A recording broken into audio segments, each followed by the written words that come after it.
Hello, everyone. Welcome to the Texas Quilt Museum.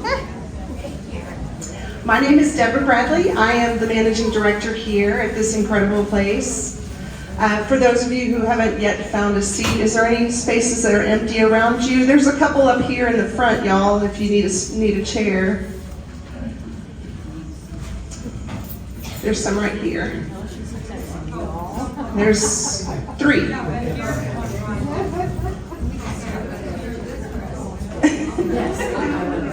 Thank you. My dress, I wish I could remember. I don't like to shop, so it's one of those, oh, that looks good.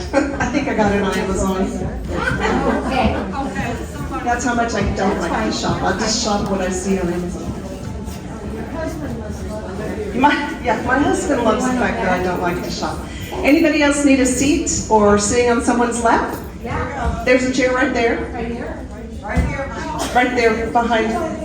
Right here. Yeah, there you go. What a wonderful, beautiful group of smiling faces. I'm so excited to see you all here today. Thank you for joining us and making us part of your day. We're welcoming two tour buses and several individuals who have come to see us. Some come very far from around the world and some are from around the corner. Either way, we're just so pleased to have you with us. This exhibit will be hanging until December the 20th, and the talk that you'll be listening to today with Dianne Miller will be up on our YouTube channel in a couple of weeks. So for those of you across the pond or not able to join us, everybody turn around and go, hi. You'll be able to see this on our YouTube channel. All of our gallery talks are up on our YouTube channel now, thanks to our wonderful media specialist, Carrie. So as I mentioned, I'm the director here. My name is Deborah. The Texas Quilt Museum is housed in a building that was constructed in 1893. Everything used in the construction of the building was taken from LaGrange or Fayette County, where we're seated. We have longleaf pine floors. Each one of the columns in Gallery 1 that you saw when we walked in, those were carved from a single longleaf pine tree. The bricks in Gallery 1 were baked out in a field, and how they did that is they took a bunch of wood and they burned it down to some really hot coals. They surrounded those coals with the raw bricks and stoked them for a couple of weeks to bake them. And the bricks in Gallery 2, which is beyond here, those are the red ones. Those were baked in a kiln. Now, I have been told that the clay comes from the same region. It's just the different methods of baking that produce the different colors. Some of you may have noticed in Gallery 1, we've got a bunch of rocks in the walls. That comes from the LaGrange City Hall building when they raised it to build a new one. We joked they were just tired of baking bricks. So they just shoved a bunch of rocks in the holes and called it finished. But they do predate our 1892 structure. We have no idea how old they are, but we like the fact that it adds to our visual texture and it also adds to the history of the building. Lori, would you mind grabbing that picture for me of the mercantile? So, thank you. So the building itself always functioned as some kind of retail business. Initially, in the early 1900s, it functioned as a mercantile. Now, we've been told it was cradle to grave mercantile, which means you could come in for a cradle and hopefully not have to leave with a casket the same day. But this is a picture of what it looked like back in the early days. And so that would have been galleries 1 and 2. And this gallery right here, Gallery 3, was a hardware store. Interestingly, this was opened by cousins, Mr. Knipe and Mr. Reichert. And so fast forward to 2010, when cousins again, Carrie Bresenhan and Nancy O'Brien Puentes, desired a location for the not the International, that's the Quilt Festival, that's in Houston, the Texas Quilt Museum. So they set to work, I guess, have y'all ever heard of the International Quilt Festival? That's a silly question. So y'all know that it's only open in Houston for just a few days. They desired a location that would be open year-round to showcase the beautiful artistry of quilting. So in 2010, they purchased this building and set to work having it restored. We are at 95% original integrity, so we are about as close to this picture as you could possibly get. And thanks to their vision and the beautiful artistry of restoration, we actually received a restoration award for it. And in 2011, when we opened our doors, we have welcomed since then over 120,000 friends like you from all 50 states, all US territories, and 68 countries in the world. So you're part of this. You're part of us now. And if you haven't found the map in the hall by the library, go put a pin in it and you can be with us forever. So we, aside from having 3 wonderful galleries of quilts, Gallery 1 has the Andrew Brokenshire exhibit, Gallery 2 has the American Quilt Study Group exhibit, a 19th century blues, It's More Than Indigo. And then of course today, we're here to talk about Dianne Miller's traditional quilts. If you haven't had a chance to skip around the museum yet, we've got a beautiful library back behind this wall. It's the largest quilt research library in the Southwest. It boasts over 12,000 volumes available for quilt research and inspiration, as well as our Cobalt Antique Textile exhibit. We have over 50 samples of fabric that date back to the 1700s in there. So feel free to just peruse and explore and be inspired.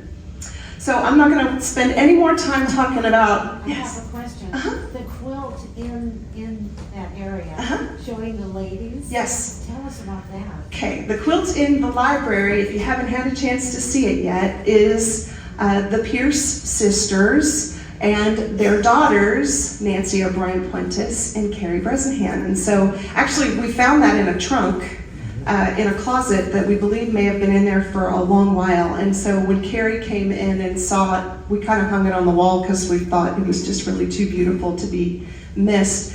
And she said, "Oh, I haven't seen that in about 8 years." So it's been here in a trunk for 8 years. And so I asked her if we could keep it. She said yes. So we were pretty happy. If you haven't had a chance to see that beautiful quilt, it is, the Pierce Memorial Library is in their namesake. And it's the two sisters with their daughters quilting. So when you have a chance to look at that, I welcome you to do that. Any other questions? Okay. So we're so excited to have Dianne Miller here today, all the way from Boston. I'm terrible. Come on, my meager attempt to be Bostonian. So these beautiful quilts in here are just a sampling of her wonderful artistry, and to be able to learn from you in your words and in your stories, we're just so inspired to have you visiting with us, and I'm not going to waste any more time. Come on over, Dianne. Let's welcome her.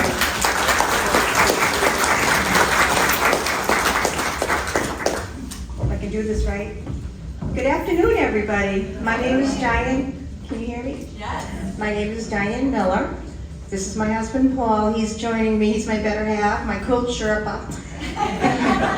I grew up and was raised around Boston, Massachusetts, but right now we're retired to Plymouth, Massachusetts.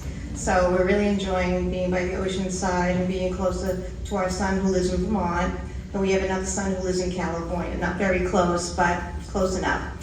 Anyway, how did I start with all my quilts? I was a young mom.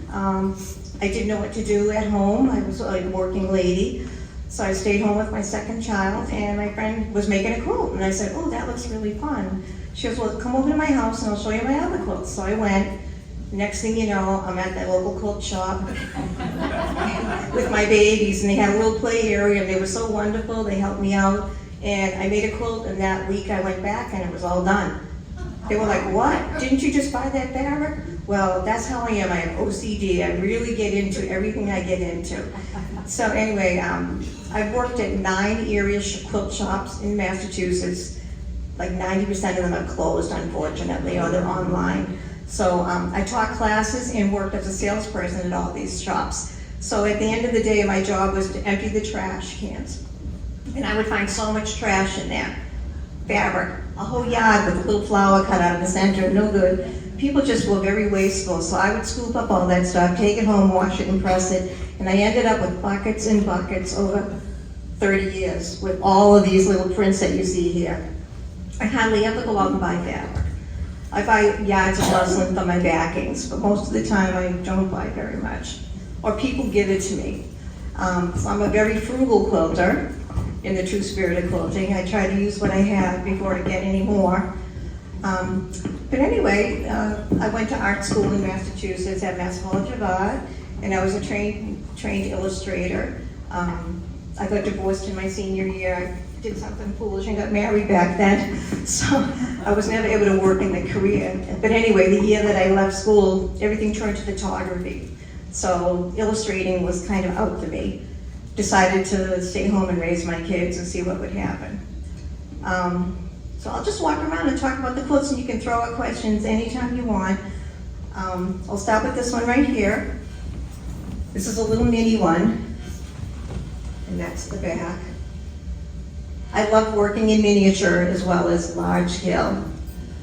So this is machine quilted. All my works are done by me. Nobody else puts a hand on them. They're all hand appliqued. Now I'm doing machine quilting. It used to be hand applique and hand quilting. Yes. Do you needle turn or? Needle turn, freehand needle turn. I don't use English paper piecing. I don't do templates. I don't do any aids. I just draw in the fabric and cut it out with 1/8 of an inch seam allowance. I do very small seam allowance. That's how this was done. But these are leftovers from, when I cut out hexagons one time, and that's kind of cute. I didn't want to throw it away. So every time I don't know what to do, I'll dump a bucket of fabric on the table, and these little unbelievable things just pop out at me, and they inspire me. But it's my own fabric that I'm used to. Sorry, I keep doing that. And I know it kind of talks to me. I kind of know what to do with it, but I love floral fabrics. And you'll see a lot of the same prints over and over again in these. This one is here, and it's in there a little bit, and it's all along the border here.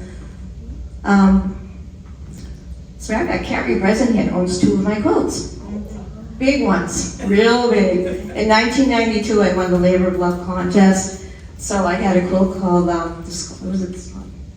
Paris 76. And she had that hanging at her show for many years. And when she did her romance novel shows, it was in the background. There's Fabio down there signing the book, But that was a thrill. She's been very good to me. I love that lady.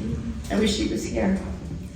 Here's another one. This is I call them millefiori because it's a whole bunch of little things coming together like little pieces of glass.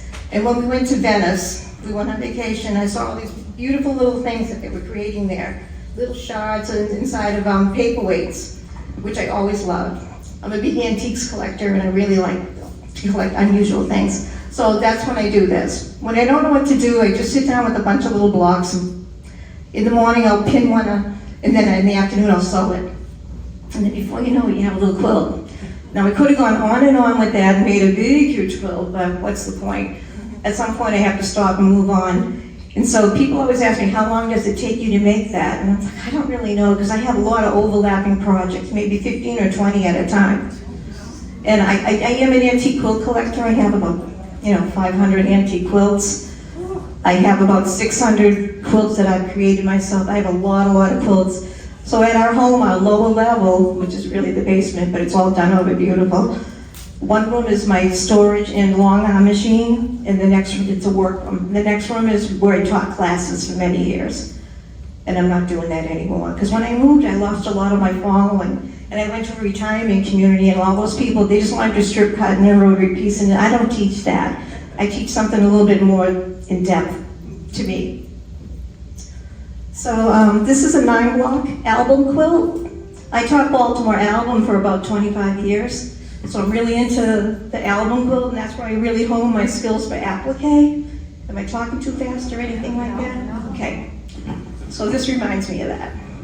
Like when you get a box of chocolates, everyone is a little different. And I just pick up a piece of fabric and throw it on the thing, and I pin. I don't glue, I don't iron down, there's no fusible. I just pin with those little tiny 1/4-inch pins.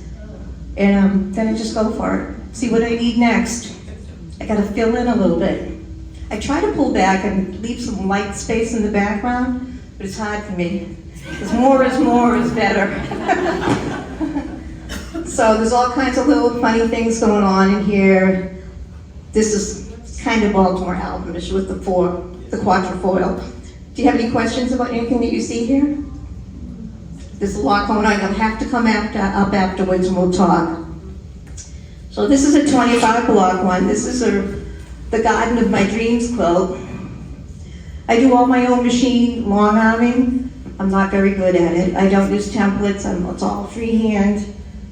And because of that, my neck and my back are really bad. So I'm having to pull back from that too. Can't hand quilt anymore and I can't do that. My hands are loaded with arthritis and so is my neck. Yes? Is that wool? No, no wool. Everything's cotton. All my fabrics are cotton and they're pre-washed. Even if little scraps, I put them in a little mesh bag and I wash everything. I like everything washed. You really do pre-wash all your scraps? Yes, I wash everything that comes into the house, even my antique quilts. Everything has to be clean. When you have a lot of stuff, you gotta keep it nice and fresh. So every day I would just cut out another block. I think after I finished a project, I had a lot of muslin. I had a lot left over that was like 12 inches long lengths, so I cut it into pieces. What am I gonna do with this? Well, next day something's happening. So there's no plan. I just figure out as I go along. It's a little bit like broderie purse, but not really, because the fabrics are already tiny. So I'm just cleaning up the edges and putting them on there. There's no drawing on them to make them to a certain size. Did you have a question? That was it. You take fabric that already has a picture on it, you cut that out with an eighth inch, and Yes. how are you? Needle turn. So you cannot do that anymore with your hands? I can do that. I can applique it till the cows come home. And I have about 75 tops in my studio that are gorgeous. I'm gonna have to pay someone to quilt them. I do have steroid shots of my hands and that really helps. Now I can move them. But before that, it's like pain. I'm sure it's a common issue here. Massages and all that kind of stuff. But anyway, this is my signature block. How did you get the letters? It was in a scrap pile. Somebody gave me an alphabet sheet, and I think it was Brannick, that in GM Paytech. They had done that about 20 years ago, and they just threw it in a pile in a scrap bag. And I said, ooh, alphabet, but a lot of times they don't have the right letters, so I have to create them.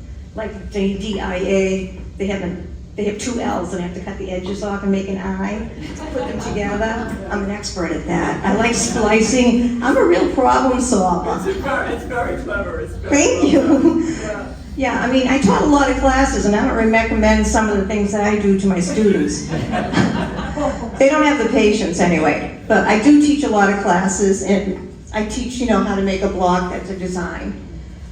Yes? So if you're a problem solver, what happens when one of my long armors got back to me and said that one of the fabrics bled on the quilt? Oh, And well, that's a real problem. that's a real problem. I've had it happen. I had a cat. I had a Baltimore album, new one that I made to look like a reproduction. He threw up in the middle of the bed and I didn't know it. I went, oh my God, and I grabbed it and it went to the sink and something started bleeding and bleeding. So all I could do, it was already quilted and done, all I could do was cover it with more applique. That's the problem solving. You can't stress out about that stuff. You should have known better. And I should have washed it. Sometimes when people give me fabric a long time ago, I don't know if they pre-washed it, and I really stress that to everybody to wash your fabrics, even though nowadays it's very unlikely that they're going to bleed. I buy a lot of antique quilts and I wash.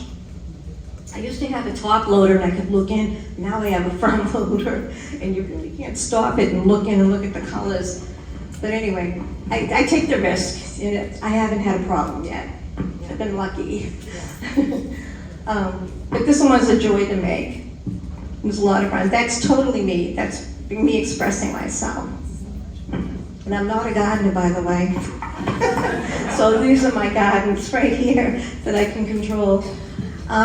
This one is called Stars on a Red Sky, and if you get Quilt Mania magazine, or you did get Quilt Mania, this is in there in issue 1. It's in issue 141.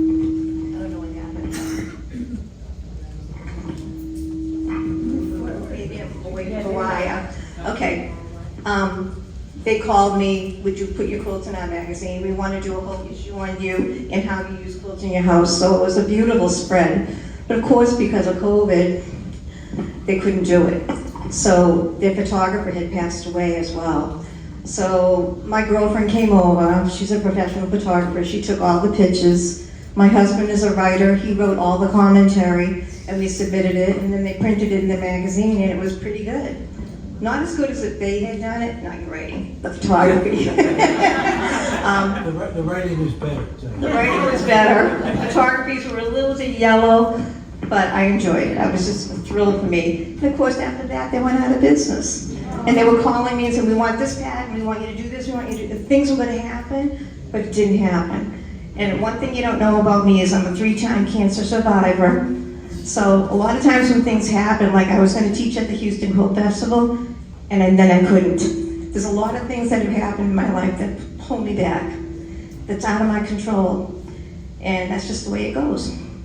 But it always brings me something better. So I have to keep going forward and going forward. So I'm kind of like a hermit quilter. I'm down in my studio, and this is my therapy. This is what I do to pass the time. It doesn't cost an arm and a leg. I do go antiquing a lot. We love to go antiquing. Poor Paul, every week I take him to the flea market. Gotta find an antique quilt. We found a few this year, a few good ones. But anyway, and then I also, with Mona here in the front row, I met her in Temecula up in California. So my son was in California, and Leah Zebar has a quilt history study retreat. So we go to that every year. We've been going for 8 or 9 years now. And we go up there and we spend 4 days looking at antique quilts piled this high, bed turnings, buying quilts, buying fabric, all antique. It's just been so great. So not this one, but the next one, the big panel in the middle, she gave me that panel in a scrap bag. She goes, do something with that. It was in pieces too, and I had to sew it together. I never saw it before. I think it was drapery weight, but I figured it out. Oh, good, a challenge. So I do all my own design work, and I don't do it on paper. I just do it out of my head. I'm very math oriented. It could be more perfect than what I've done, but that's not the point. Whatever I start, I finish, and I get it done. So this was in the, this is an antique quilt that my husband and my sons gave me for Christmas about 30 years ago. And it was so dirty, it was smelly, it was awful. It was the only thing they could find. You like antique quilts, we'll give you this. So I said, someday I'm gonna fix that thing up. It was all falling apart. But that's the exact layout, and 98% of the fabrics are the original fabrics. I had to do some new reds, like the solids. This is the original red, but I had to change a few things. But that's the way it goes. It works. If I didn't tell you, you probably wouldn't be able to tell. Diane, Yes. Did you take it apart and read? Every quilt that I redo, I take apart completely. Wash all the fabrics, press them, trim them, resize them with a new template, and then I repiece them by hand. This is all handwork. And I have the original of that. I thought I sent it, but it's not here. It was just a strip of a much larger quilt that I bought in an antique shop. It looks like a quilt that somebody had cut down the middle and one part of it wore out. And I said, oh, that poor thing was just rolled up. It was just a top. It wasn't quilted. The most beautiful fabrics, but these are like the original colors. So I would lay that quilt on top of my piece and try to match it with what's available on the market these days. So sometimes the fabrics are too far gone to be reused. I'll try to do the best I can to find a reproduction. And I'm having a real hard time finding reproduction fabrics these days. No vendors seem to want to carry it. The young people come up, the next generation, they don't like it. They like vibrant, bright, and colorful. I like that too, but this is me. I'm an old soul. So this is all hand-pieced and machine quilted on my long arm. Got a print on the back. So if my machine's going a little wonky on me, I'll put a print. Then you can't see the glitches. Sorry, must be talking too loud. So this is the panel that Leah gave me, and she has a big scrap bucket at the end of our retreat, which is 4 days long. They dump all the fabrics in there that everybody's been saving all year. You can take whatever you want. So I took that piece in the middle, and that was it. then I had to design things to go around it. And I had already made all of these little, like paperweights. And I had something's going on. I had yards and yards of this bias already cut to the edge of another quilt. I didn't know how much I needed, so I just had it. I said, let me see if I can reuse that. So a lot of times your quilts come from combinations of many other places, quilts and people and things. So I figured it out. They're not all exactly alike. Some of them are a little bit bigger, some of them are a little bit smaller. I did buy this fabric. I had this fabric. That. Is there a wire that I'm walking near or something? Nobody knows. But this is just another of the same thing. Sometimes I try to see how small I can make my Millefiori flowers. And sometimes I try to do something that's mid-range. And then sometimes I try to do something that's a lot bigger. Just for fun. Just to see if I can. But these are all birds. These are all broken pieces. And what I love, you're not going to believe it, but what I love about fabric is the edges, where they write the manufacturer, and then somebody cut that and squared up the fabric to make their strips. Give me those. It's not the words I'm looking for. It's the odd pieces that are like kind of cut in half. Those pieces fit right into this type of work beautifully. I slip them under the edges, slip them around the top. Thanks, I'm sorry. Try not to hold it so close to Okay, hold it further out, but then you can't hear me. I'll listen to my husband. All right, so this was all machine pieced and hand appliqued and machine quilted by me with a really beautiful print on the background. I don't make beautiful labels. I used to really get into flowers and drawing all these little sketches and things. I don't do that anymore. I've given away about 70 quilts to my family and friends.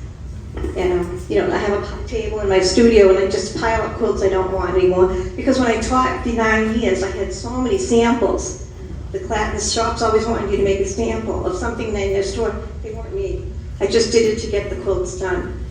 So I don't want any of those anymore. So I'm like, take 2 or 3, take 5, take them all, I don't care. My friend's like, really?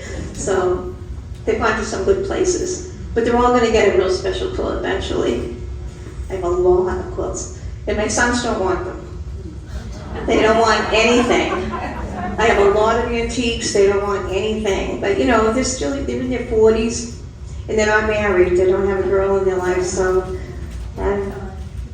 yeah, give it time, you're right. But I grew up with a mother who loved antiquing and I went with her all the time. And I have a funny quilt story. She bought one beautiful quilt at auction that she could afford. I think it was $2.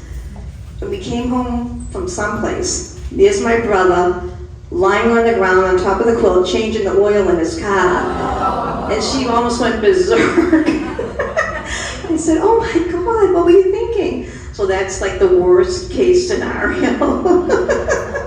He's not getting a quilt though. No, he has a quilt.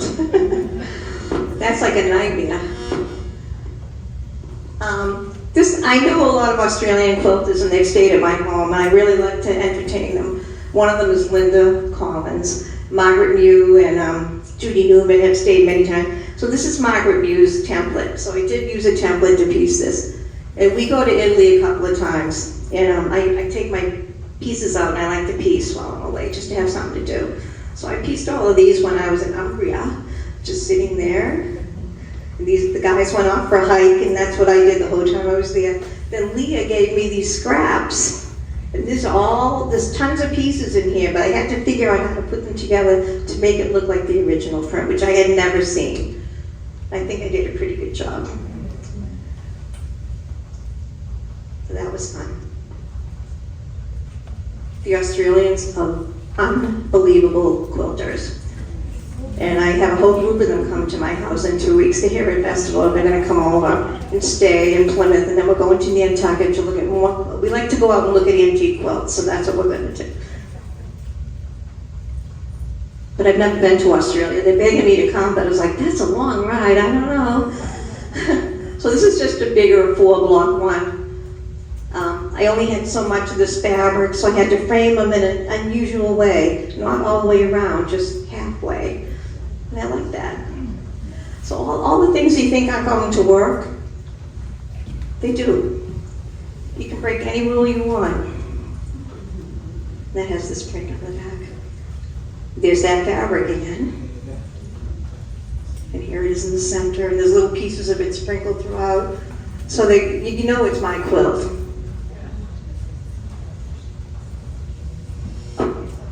I make reproductions of antique quilts, but I always get permission from the owners. You've probably heard of Julie Silver and Jane Lurie. They're friends. There used to be a quilt festival all the time, but now they don't come. Everybody's getting older. They're in the 80s, so they don't come anymore. But I got permission to reproduce this I just saw a photo of it, like 3 by 2. And I called Julie up, can I make that? She goes, knock yourself out. Why would you want to do that? Because I love it. Never afford to buy it. I'd like to have one for myself. So I can draw, and I figured out how to, whoops, it's going out.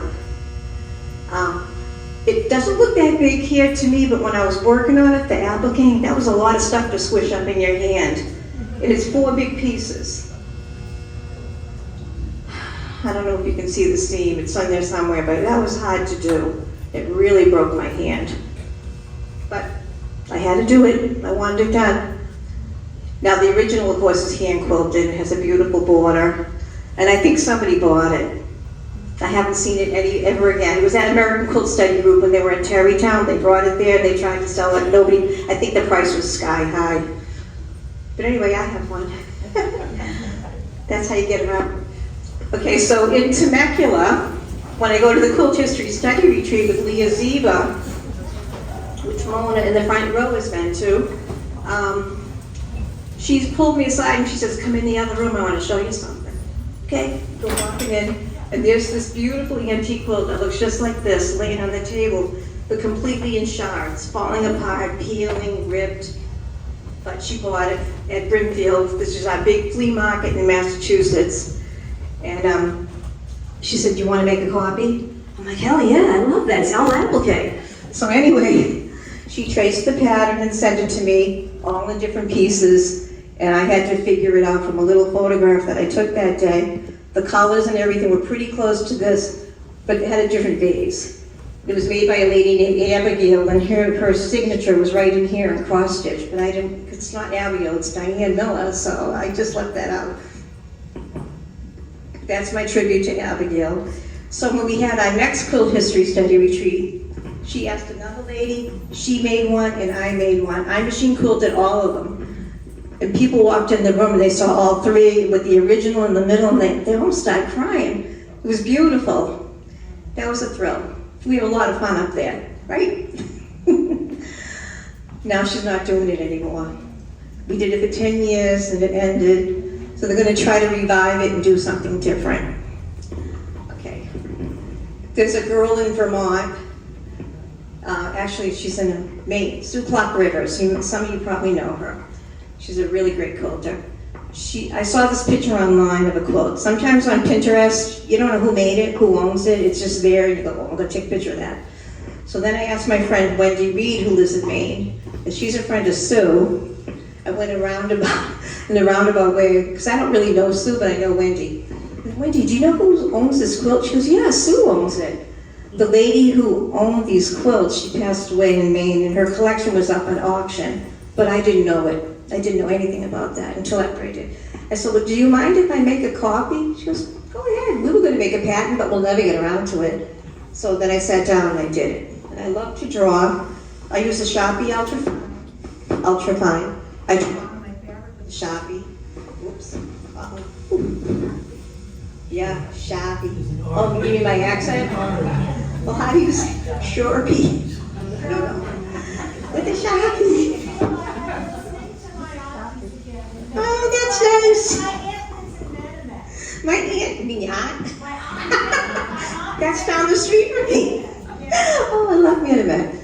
Well, anyway, I draw on the front side of the fabric with a Sharpie, and I use a light box. I have a piece of this fabric right here, and I have the artwork on the big cartoon that I've drawn up. The cartoon is on the light box. I put this piece of fabric over it. I draw the finished shape with a Sharpie, And then I cut it out by eye, the 1/8" seam allowance. Then pin, move on to the next one. So all of these are just leftover, biased things from other projects. Nothing goes to waste. Whenever I finish a project, all the leftover pieces go into a bucket, and then it becomes something else. So everything moves along. It's really fun for me. It's not for everybody, but it's fun for me. No kids, no nothing like that for me. I'm a Baltimore album girl originally, so I really like, the scrappy, the beautiful colors, everything about them is so lovely. This was in Quilt Mania. This is all antique fabric, left over from another quilt, from the Sky Quilt at the beginning. These are the leftovers. So I taught at Appliqué Academy for a couple of years, and I taught this quilt there. And they did a beautiful job. But I think my work was a little intense there. I'm not really sure. I don't know. Well, it's a lot of stuff to do in two or 3 days. So once they can do this, I give them all the artwork. So I've seen 2 or 3 finished, so that's nice. But it's buckling a little because you're around in a circle. Those circles always get you. But everything's hand appliqué and hand quilted. And I like to see how small I can go. A circle on top of a circle on top of a circle. Where I had these little dots on a piece of fabric, that's what was left. I'm not gonna throw that out. That fabric's from 1880, I'm not gonna throw it away. That's just who I am. So, I expect when I get home, I'm gonna have all these little envelopes come to me in the mail with little tiny bunches of fabric, and that happens. If they're reproduction, I love that. If they're new stuff, forget it. The thread that I use is Coats and Clark's, 100% cotton. No, it's not 40, that's too thick. Probably 50 weight. Yeah. I used to use silk only. When I do Baltimore Elm, I only use silk. Ellie Sinkevich's 100 weight. But I can't stand the fact that it keeps on threading and you can't see it. It flies away. So I just, I'm done with that. I've done it for 20 years, and I use a John James number 11 needle. So the thread has to fit in there. I use some Metla threads every now and then, if I can get them. See, the quilt shops are closed already, so it's hard to get. I don't like to order online. I like to see it, feel it. I like to understand it before I take it home. Because I don't want to waste my money on stuff I'm not going to use. Like I have a box with like 500 thimbles in it. I'm left-handed, by the way. So my student ratio is limited. But I learned to sew right hand pretty good, just so I can show them. But then I go right back to it. I'm a strong lefty. They say it's no problem, I can do it. But it bothers me that I can't just whip right along like the other teachers and show them the stitch. That's just me. Okay, so Julie Silber, when I turned 70, she gave me a quilt. A little top, really adorable. We were at Temecula and she handed it to me and she said, "This reminds me of Dianne Miller when she was 7 years old and what she would have done." I almost burst into tears because that's the only quilt that someone's ever given me. And I've given away so many quilts. But that's okay. They think you don't want one. You have them. So, okay. But anyway, I went back the next year in production and it looked just like this. She almost cried when she saw that. So we had the two side by side, which was kind of fun. It just looks like offcuts from somebody's clothing. Armpits and straps and like weird things, and I love that. It's a challenge. This one, Leah gave me a bag of fabric out in Temecula, all 1940s. Like, I don't really collect that stuff, but I do have trash bags and trash bags full of it. So one day I said, let me see if I can make something. So this is what happened. And a little bit of embroidery. Any questions? Is this Temecula, California? Yes. I think I've retreat there. Wow. Up at Vina de Lestinac? Yeah. Okay, so you're in a guild Yeah. that goes out there. Okay. Yeah, they have a great place and they rent it out to a lot of different people. You didn't know all this was there? Oh, yeah. But it's only 1 week, it's only 4 days a year. So we don't go frequently. And people come from Australia, they come from all England, all over. There's like 45 of us. It's a lot, 50. It's a lot of fun. Yeah, when we're there, we see people setting up in the other room. We stay there. Any other questions? We can come up a little closer, and if you have any questions, I'll tell you right on top of the quilt. You're welcome. Thank you so much. I really appreciate your support. Thank you.